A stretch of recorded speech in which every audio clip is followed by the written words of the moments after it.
हाय friends, myself doctor Ekta. तो आज मैं बात करूँगी डायरिया की। और इसमें दो वैराइटीज़ होते हैं, एक होता है सिक्रीटरी डायरिया और एक होता है ऑस्मोटिक डायरिया। मेन जो टाइप्स रहते हैं वो ये हैं, और इनको स्टूल अनायन गैप से हम डिफरेंशिएट कर सकते हैं कि ऑस्मोटिक है कि सिक्रीटरी है। सिक्रीटरी डायरिया जो होता है बेसिकली इन्फेक्टिव कॉजेज़ की वजह से होता है, जैसे कि कोई ऐसा बैक्टीरियल इन्फेक्टेड कोई फूड सब्सटेंस आपने खा लिया जिसकी वजह से ये डायरिया हुआ है, जैसे कि क्लॉस्ट्रीडियम बोटुलिनम, बैसिलस सीरियस, इस टाइप के। Bacillus serious basically rice contamination की वजह से होता है, और स्टेफाइलोकोकस इस टाइप के बैक्टीरिया जो हैं जो कि ये डायरिया कॉज कराते हैं। और जो दूसरा वैरायटी रहता है वो रहता है ओस्मोटिक डायरिया। और ओस्मोटिक डायरिया जो रहता है कोई फूड सब्सटेंस की वजह से नहीं हो रहा, जो आप खा रहे हो बेसिकली, जो आप खा रहे हो उसको अच्छे से आप एब्जॉर्ब नहीं कर पा रहे, बिकॉज कोई म्यूकोसल डिसीज़ है आपको, जो कि ये इस टाइप का डायरिया कॉज करा रहा है। और म्यूकोसल डिसीज़ में बहुत सारे ऐसे म्यूकोसल डिसीज़ वो होती है जो कि जो आपकी गट की जो लाइनिंग रहती है, इनर लाइनिंग रहती है, वो म्यूकस सेल से बनी होती है, और उसकी जो सिक्रीशन होता है जब वो सिक्रीट करते हैं म्यूकस, तो उसकी एक कोटिंग बनी होती है म्यूकस के साथ। ठीक है, तो वो लाइनिंग ही हेल्प करती है to take up the substances from the food and absorb उसको। फूड से हम जो सब्सटेंसेस रहते हैं हमारे, कार्बोहाइड्रेट्स, प्रोटीन्स, फैट्स, वो सब वो म्यूकोसल लाइनिंग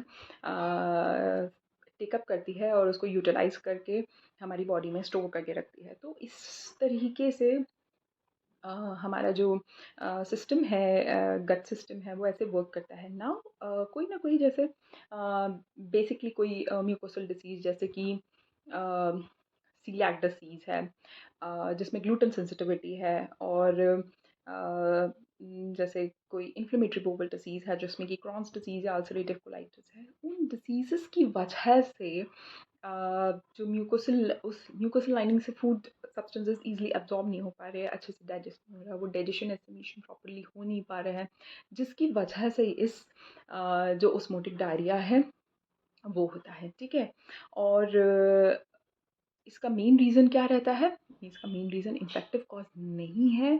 इसका मेन रीज़न है कि जो कोई ना कोई जो लाइनिंग है, आपकी इंटेस्टिनल लाइनिंग है, उसमें कुछ प्रॉब्लम है जिसकी वजह से ये डायरिया हो रहा है। हम इसको कैसे डिफरेंशिएट कर सकते हैं? हम इसको स्टूल अनायन गैप से डिफरेंशिएट कर सकते हैं, और इसके लिए एक फ़ॉर्मूला रहता है बेसिकली। जब स्टूल का एग्ज़ामिनेशन होता है तो एसएजी करके भी उस रिपोर्ट में बेसिकली आता है, उससे हम डिटेक्ट कर सकते हैं। प्लस किसी को लंबे समय से क्रॉनिक डायरिया है, ओके, और कभी लूज स्टूल है, कभी हार्ड स्टूल है, कभी लाइक चला चलता आ रहा है काफ़ी टाइम से, तो उसको अपना स्टूल टेस्ट ज़रूर कराना चाहिए। उसमें स्टूल एनायन गैप का प्रपोर्शन आता है, और इससे हम डिफ्रेंशिएट कर सकते हैं। प्लस क्रॉनिक डायरिया अक्सर ऑस्मोटिक डायरियाज होते हैं, और इसमें फैट भी देखा जाता है स्टूल में, जिसको हम स्टियाटोरिया बोलते हैं। और अगर हमें ये कॉज़ पता चल जाता है कि क्या रीज़न है उस डायरिया का, वेदर इट इज़ सिक्रीटरी और वेदर इट इज़ ऑस्मोटिक, तो हम उसको उस हिसाब से मैनेज कर सकते हैं थ्रू डाइट एंड मेडिसिन।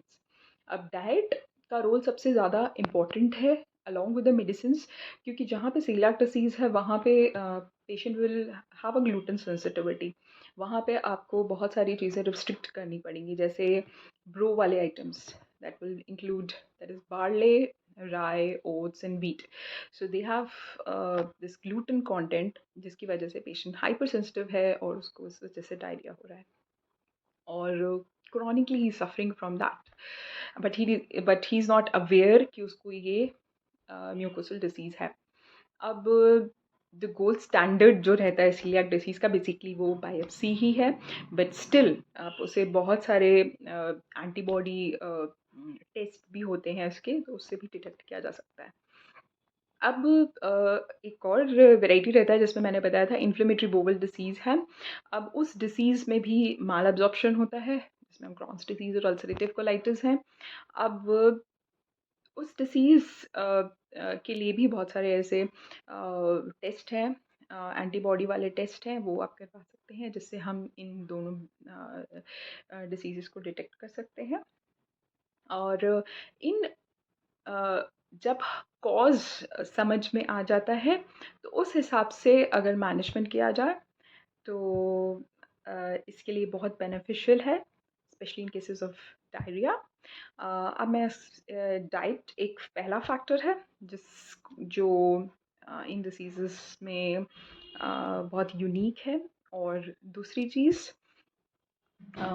इसका एक इम्पॉर्टेंट रोल है in the management of the disease. और तीसरी चीज़ है मेडिसिन। सो मेडिसिन्स जो रहेंगी होम्योपैथी अफेक्टेड है, मीनिंग उसको कोई म्यूकोसल डिसीज़ है, कोई अभी 2 दिन 3 दिन पुराना नहीं है बीमारी, बल्कि बहुत टाइम से है, तो उसको कॉन्स्टिट्यूशनल ट्रीटमेंट की ज़रूरत है।